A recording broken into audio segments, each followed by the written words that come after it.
He's been Prime Minister for 4 quarters now. The economy has shrunk in 3 of those quarters.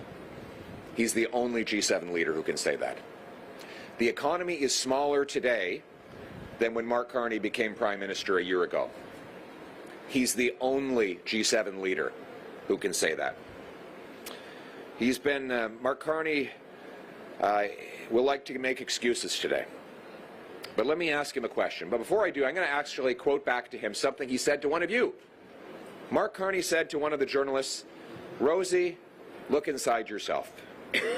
Well, I'm going to ask Mark Carney to look inside himself, and I'll ask him directly. Mr. Carney, if it really is global factors and tariffs that have given Canada the only recession in the G7, why have France, Italy, Japan, Germany, the United Kingdom, and the United States all avoided a recession?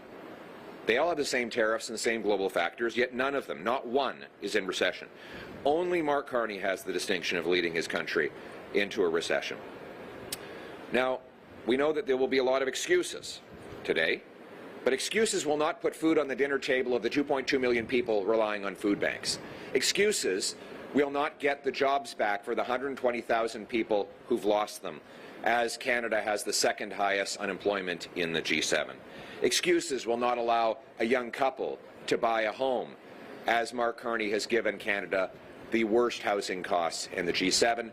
Excuses will not help the mother who is tossing and turning in bed at night wondering how she will make her mortgage payment, as Mark Carney has made Canada the most indebted household, given Canada the most indebted households anywhere in the G7. And by the way, Mark Carney will claim that this is just technical. There's nothing technical about having an empty stomach because you can't afford paying the worst food inflation in the G7. There's nothing technical about coming home from work and telling your kids that you no longer have a job and that they're going to have to sell the house because Canada has the 2nd highest unemployment in the G7. That is not technical, it is real. This is a full-blown liberal recession. And it's not just 1 or 2 little data points that cause this, my friends.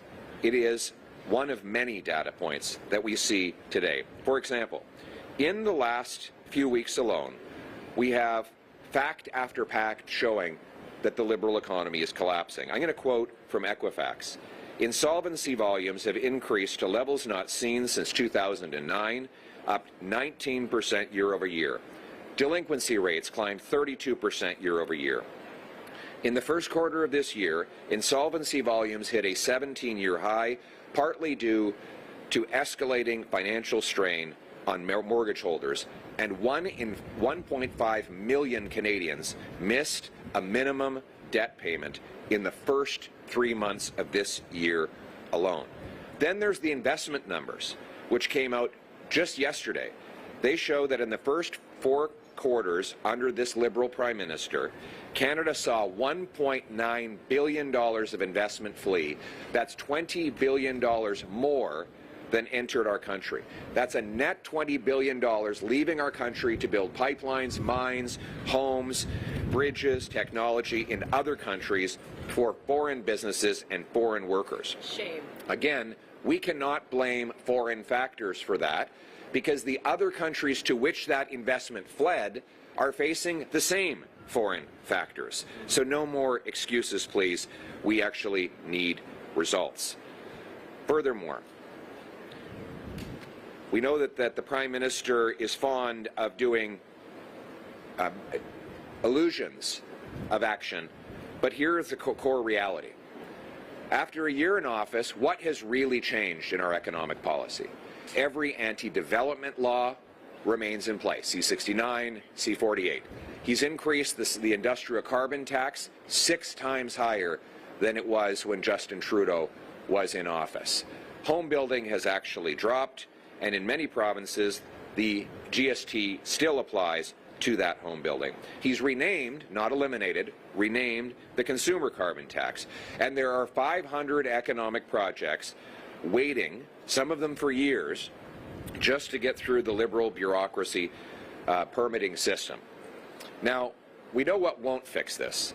Dazzling speeches at the World Economic Forum, clever-sounding corporate buzzwords, signing fake and unenforceable MOUs in grand halls with stately backdrops. None of these things will reduce costs or boost growth.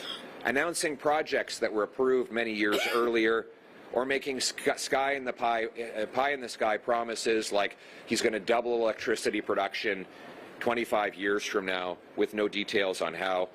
All of these things are illusions. They give the impression of action, but in reality, all of the policies of Justin Trudeau remain the same, or they have gotten worse. The deficit is doubled, spending is higher.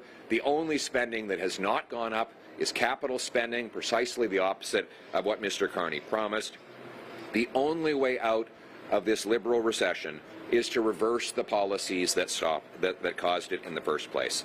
And that is why we are calling for the Prime Minister to get back in the House of Commons next week and introduce a bill to reverse all of the economic policies his party has introduced over the last decade. We don't need more photo ops, more signing ceremonies, more discussion papers. We need to reverse the Liberal policies that have given Canada the only recession anywhere in the G7. Conservatives have put forward positive plans to unleash our growth, including a real plan to incentivize the Americans to sign on to tariff-free trade, eliminating capital gains tax on reinvestments in Canada, ending the industrial carbon tax, in fact, cutting taxes on work, energy, home building, and investment, making Canada the fastest place anywhere on earth to get a permit, the freest economy in which to trade, work, invest, and get a return. Let's restore the promises of this country where anybody who gets out of bed in the morning can find a terrific job. A job that gives them a great paycheck, that buys affordable food and homes, where our young people can afford to start a family, where our parents can afford to give their children the best start, where our seniors retire in peace and tranquility, and where our economy is truly independent, self-reliant, standing on its own 2 feet. That is the mission. Now, let's turn it into action. Thank you very much.